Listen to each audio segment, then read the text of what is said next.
For over 70 years, Queen Elizabeth II reigned as Britain's longest-serving monarch. From wartime Britain to the digital age, she stood as a beacon of stability and grace. This is the story of her life, her reign, and her enduring legacy.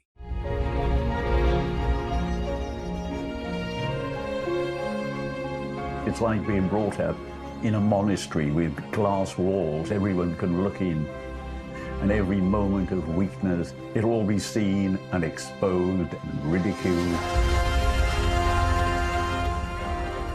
The red light's on. We are interviewing Larry Adler, friend to Prince Philip. We are interviewing Commander Michael Abrams. We are interviewing Lady Janet Mary Young.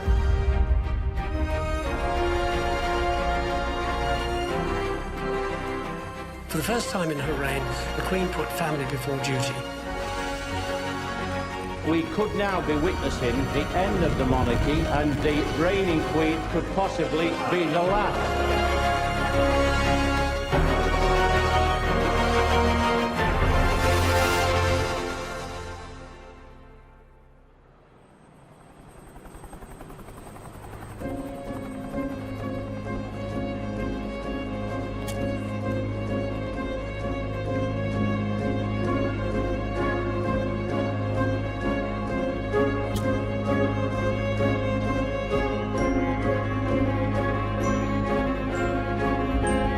Born in 1926, Elizabeth Alexandra Mary Windsor was never expected to become queen. As the eldest daughter of the Duke and Duchess of York, her childhood was one of privilege, but also one of duty. In 1939, the young princess did not remain idle. In 1945, she joined the Auxiliary Territorial Service, training as a mechanic and driver, becoming the first female royal to serve in the military. He loved her too, but it was Margaret's sort of mischievousness that he adored and totally spoiled her.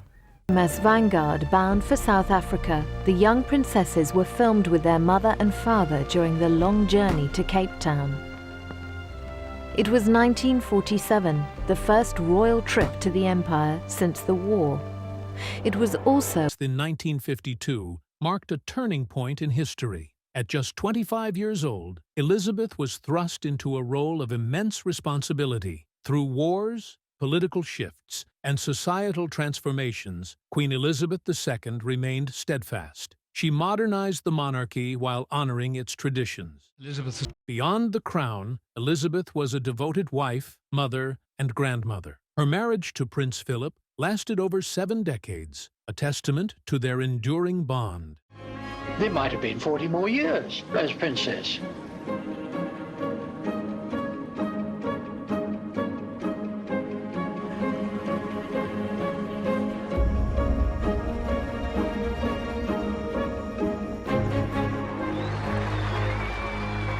When we were on that Commonwealth tour, we were in Kenya, and the people of Kenya, having as a wedding present, gave them little cigar a lot.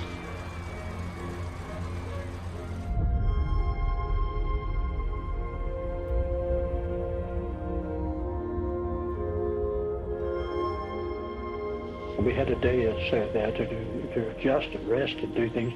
Prince Philip went to sleep in a little room that was off to one side. The Queen was at a desk writing letters. The phone rang. My colleague said, Mike, there's a ghastly rumour going around that the King has died. And he was in amongst all the press people there. And they were saying that they'd heard. So I said, well, Martin, that's frightening, but I cannot do a thing on a rumour like that. I mean, I just won't do anything. And he said, no, I'm not suggesting you should. Down went the phone. I saw a radio on the shelf above me.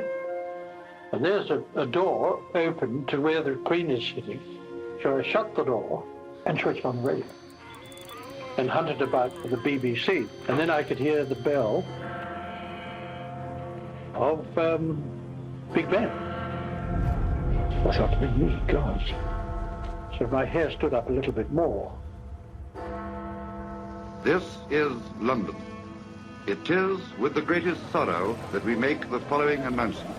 At 10:45 today, February the 6th, 1952, that the king passed peacefully away in his sleep earlier this morning.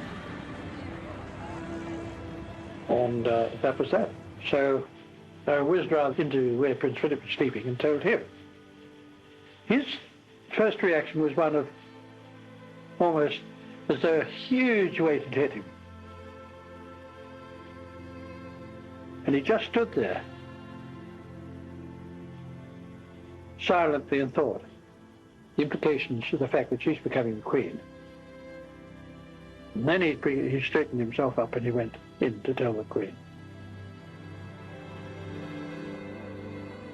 And she was, weeping desperately for the loss of her father. They walked up and down together, very close.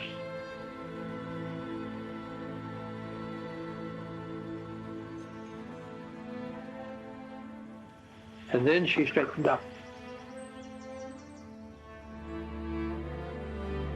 fully conscious of the fact that she was Queen and that she must tend to that affair immediately.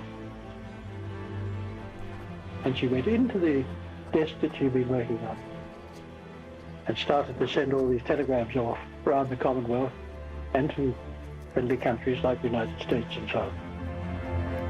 The monarchy faced its share of trials, from political shifts to personal tragedies. But through it all, Queen Elizabeth maintained her dignity and commitment to her. She marked 70 years on the throne. Queen Elizabeth II remained a symbol of unity. In September 2022, the world bid farewell to a monarch who had shaped an era. It was 1947, the first royal trip to the Empire since the war.